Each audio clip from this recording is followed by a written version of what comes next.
energy density energy density of a magnetic field.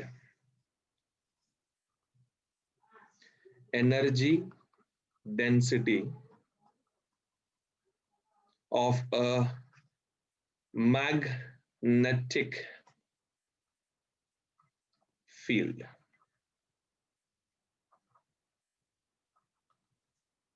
Now, when I say energy density of a magnetic field, what do I actually mean by it? ठीक है, अभी ये जो तुमको energy density का formula तुमने electrostatics में भी डिराइव किया है, getting it? कोई भी डेंसिटी बेसिकली क्या होता है? कोई भी डेंसिटी बेसिकली क्या होता है? Density is basically anything upon volume. Density मतलब हमेशा पर यूनिट वॉल्यूम होता है.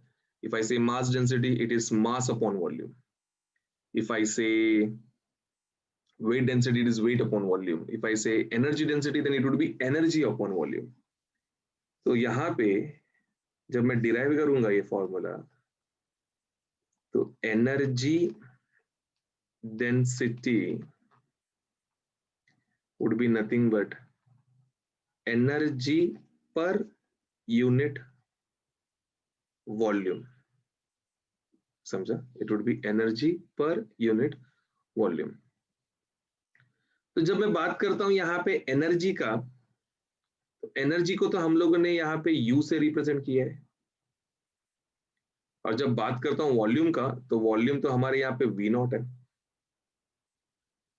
लास्ट लेक्चर का लास्ट मतलब इसके पहले के पहले लेक्चर में मैंने आपको energy of a magnetic field और एनर्जी ऑफ एन इंडक्टर का डेरिवेशन कराया था. क्या फॉर्मूला मिला था अपने को वहां पे?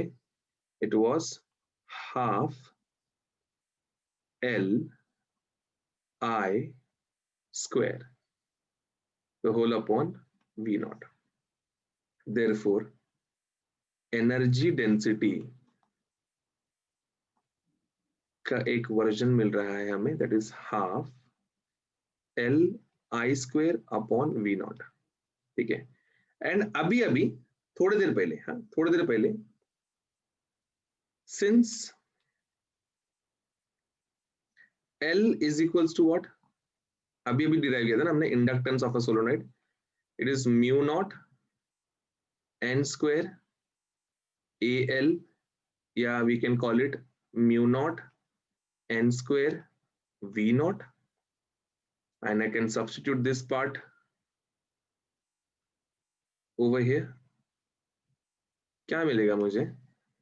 मुझे मिलेगा therefore energy density is equals to half L के जगह पे आएगा mu not N square V not.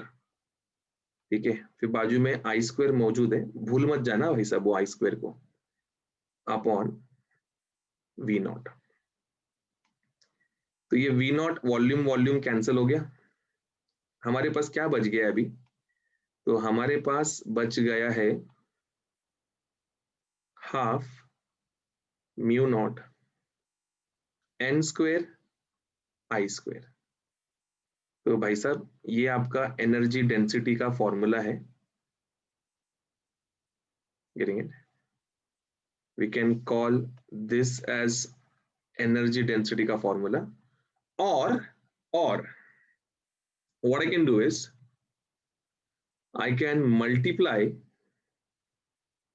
this particular formula by mu naught on both sides.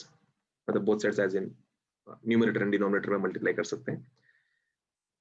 Therefore, this would look like half mu naught square n square I square upon mu naught. And you know, I can write this part as mu naught n I the whole square upon mu naught. ये ऊपर का formula पहचान पा रहे क्या रे? कौन है ये ऊपर वाला? It is magnetic induction B upon mu not. तो ये एक उसका whole and sole final formula है. दो वर्जन्स दे दिए तुमको मैंने energy density of a magnetic field के बारे में. समझा? इतना करने का 3 मार्क्स है. क्या कुछ डायग्राम वायग्राम का भी जरूरत नहीं है, सिर्फ एक्सप्लेनेशन देने का और लिखते चलने का। क्लियर? लिख लो। Next heading guys, next heading जो है हमारा वो है let's go for coefficient of coupling. Give heading coefficient of coupling between two circuits. Coefficient of coupling between two circuits. तो बच्चा पूछता है क्या है सर, ये क्या मतलब क्या है इसका? तो कुछ नहीं, इंडक्टर है, जब एक सिंगल इंडक्टर होता है तो सिंगल इंडक्टर का इंडक्टेंस होता है L1। सिमिलरली एक और इंडक्टर अगर बहुत दूर है तो उसका इंडक्टेंस क्या रहेगा, L2। वो इंडक्टर को मैंने दूर से इसके बाजू में लाके रखा, ऐसे यहाँ पे उसको बाजू में मैंने लाके रखा इस तरीके से, तो ये हो जाएगा L2। लेकिन अभी जब ये लोग इतने ज्यादा नजदीक हैं, डोंट यू थिंक ये एक दूसरे का फ्लक्स लिंक कर पाएंगे? Getting it? They would be able to link their flux with each other. तो जब वो एक दूसरे का फ्लक्स लिंक कर पाएंगे तो it would be converted into mutual inductance M। And यहाँ पे this mutual inductance M is given by K under root of L1 dot L2. It's a direct formula you have. ठीक है, M is equals to K under root of L1 dot L2, जहां पे ये जो K है ना, K, this K is known as coefficient of coupling। समझ में आया? K क्या बताता है यहाँ पे, क्या बताता है कि एक कॉइल से निकला हुआ फ्लक्स कितना अच्छे से जाके लिंक होएगा दूसरे कॉइल पे। समझा? कितने अच्छे से फ्लक्स कपल हो पाएंगे एक कॉइल से निकलकर दूसरे कॉइल में जाकर। तो के आपको वो रिप्रेजेंट करता है यहाँ पे। तो के के अलग अलग वैल्यूज होते हैं। K sometimes it is equals to 1, k sometimes it is equals to, it is like sometimes k is less than 0.5, sometimes it is greater than 0.5 but less than 1।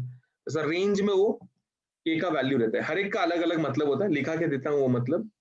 But k क्या represent करता है, तो दो coils को जब हम लोग couple करते हैं तो उन दोनों में कितना अच्छे से फ्लक्स लिंक होएगा, कितने अच्छे से फ्लक्स ट्रांसफर होगा, ये बताता है कि तो हेडिंग दो, डायग्राम बनाओ और ये लिखो, और मैं जब इसके नीचे लिख रहा हूं वो भी लिखो। Where if k is equals to 1, मतलब फ्लक्स 100% लिंक हुआ है। Getting it? When k equals to 1, it is perfectly coupled. If k is greater than 0.5, it is tightly coupled.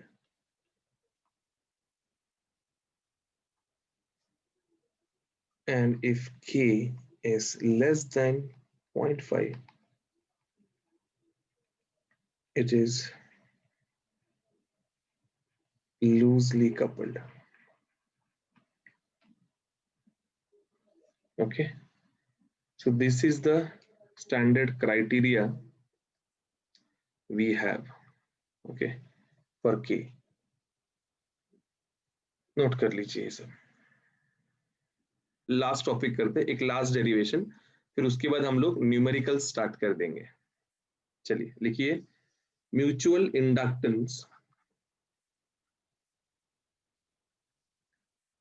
Mutual inductance of a wireless charging system।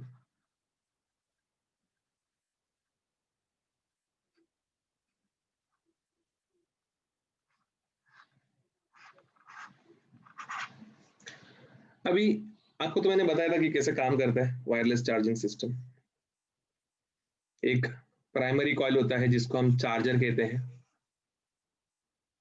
ठीक है, there is a primary coil, charger कुछ length तक लंबा होता है, इसके अंदर current होता है आई, और ये कनेक्टेड होता है तुम्हारे मेन स्विच बोर्ड को, ठीक है। तो इसमें कुछ तो let's say N1 number of turns है एंड कुछ L लेंथ के लिए फैला हुआ है ये।